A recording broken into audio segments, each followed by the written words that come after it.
The conversation around the All Blacks has changed dramatically in just a few short weeks.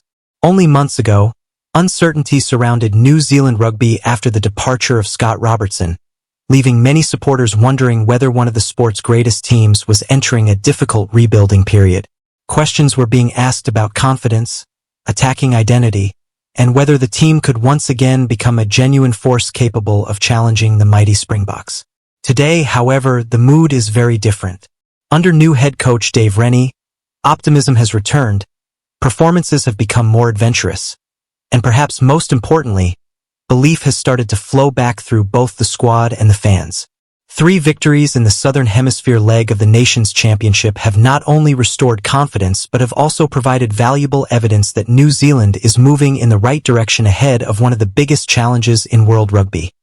A 4-match showdown against the reigning world champions, the Springboks. While nobody is claiming that the All Blacks have already reached their peak, there is a growing sense that Rennie has successfully laid the foundations for something much bigger. His influence has been visible in the team's attacking ambition, improved energy, and willingness to play with freedom. Supporters who had become frustrated with inconsistency are once again seeing a side eager to attack space, move the ball quickly, and trust their natural instincts.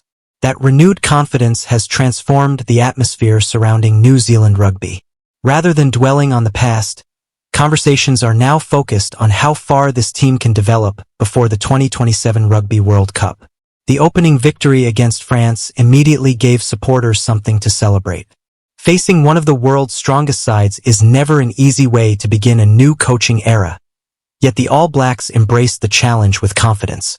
The match featured plenty of attacking rugby, with Cam Roigard and Will Jordan producing standout moments that reminded everyone why New Zealand remains one of the most dangerous attacking teams in international rugby. More important than the final score was the style of rugby on display. There was a clear desire to play positively, keep the tempo high, and create opportunities instead of waiting for mistakes from the opposition.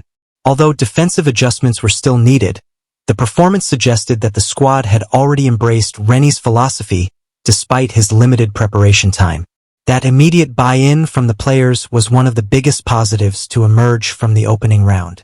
Confidence continued to grow against Italy, although the performance also served as an important reminder that this team remains a work in progress.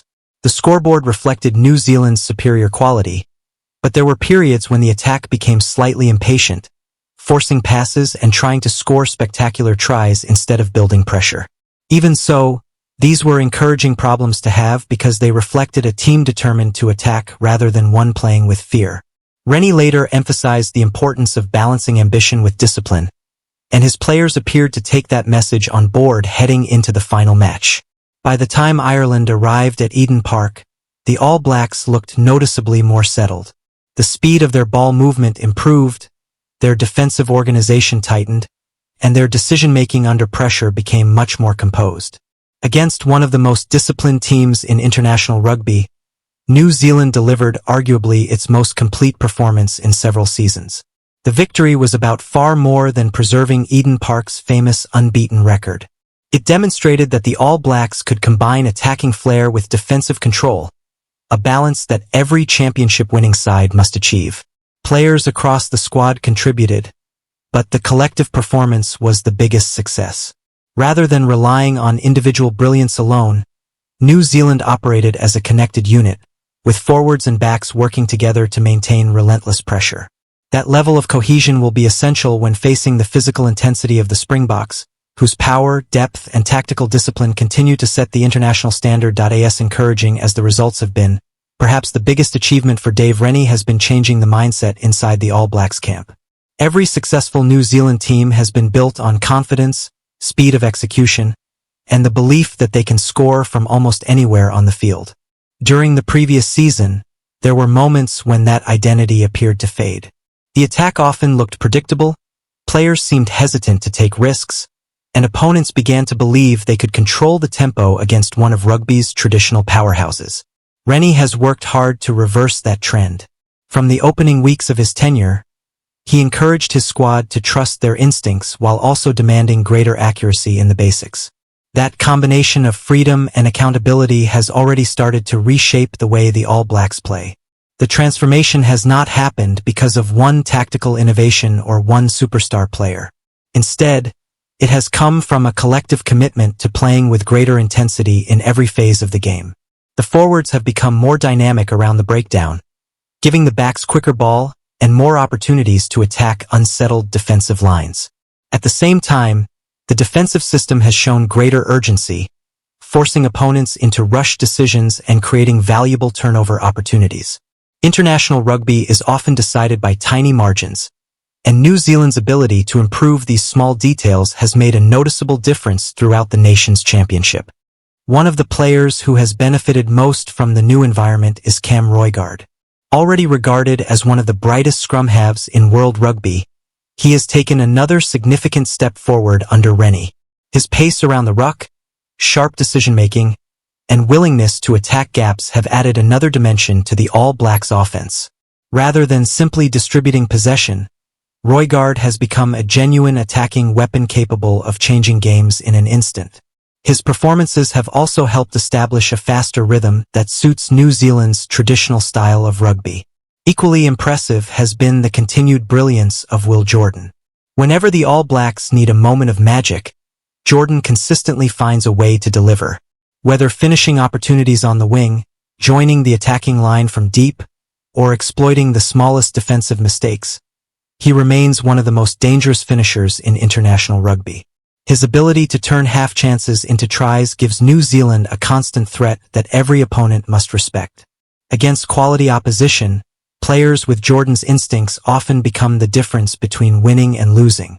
While the attack has deservedly attracted headlines, the improvements have not been limited to scoring tries. The forward pack deserves enormous credit for providing the platform that allows the backs to flourish.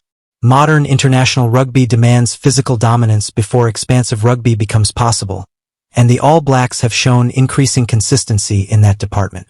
Their ball retention has improved, their support lines have become sharper, and they have demonstrated greater patience when building pressure inside the opposition's territory. Those qualities may not always generate spectacular highlights, but they are exactly the characteristics required to compete with elite teams. That brings attention to the challenge waiting just around the corner. A 4-match series against the Springboks represents the toughest examination of Dave Rennie's early tenure. There are few, if any, more demanding assignments in world rugby than facing the back-to-back world champions on South African soil.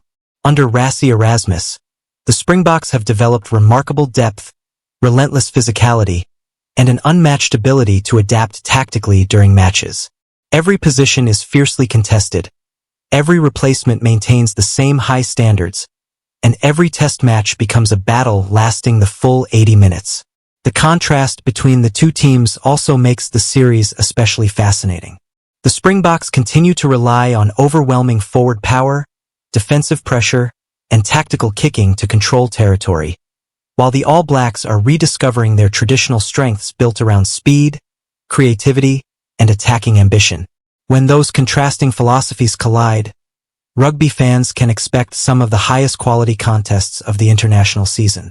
It will not simply be a battle between players, but also a fascinating contest between the coaching groups of Dave Rennie and Rassie Erasmus, two experienced rugby minds with very different approaches to achieving success. Importantly, nobody inside the New Zealand camp appears to be getting carried away by 3 victories. Both the coaches and senior players have consistently emphasized that the team remains a work in progress. There are still areas requiring improvement, including discipline under sustained pressure, consistency at set-piece time, and decision-making during the closing stages of tightly contested matches. Those weaknesses were occasionally visible during the nation's championship, and the Springboks will undoubtedly look to expose every one of them. Recognizing those challenges rather than ignoring them demonstrates a level of maturity that should serve the All Blacks well as the competition becomes even more demanding. Another encouraging sign has been the growing competition for places throughout the squad.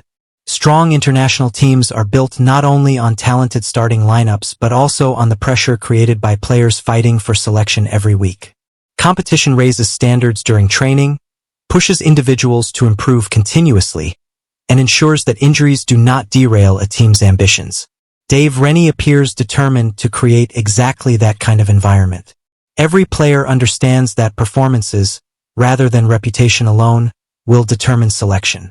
That philosophy has already increased the overall intensity within the squad and should help maintain high standards throughout the remainder of the international season. Perhaps the most significant outcome of the past few weeks is that belief has returned to New Zealand rugby. Supporters are once again talking about possibilities rather than problems. Former critics have begun acknowledging the progress being made, and players appear to be enjoying their rugby again. Success at international level is never guaranteed, and one difficult series could quickly change the narrative. But the foundations established during the Nations Championship suggest that the All Blacks are moving in a positive direction. The upcoming clashes with the Springboks will provide the clearest indication yet of exactly how far that progress has gone and whether Dave Rennie's rejuvenated side is truly ready to challenge the world's best once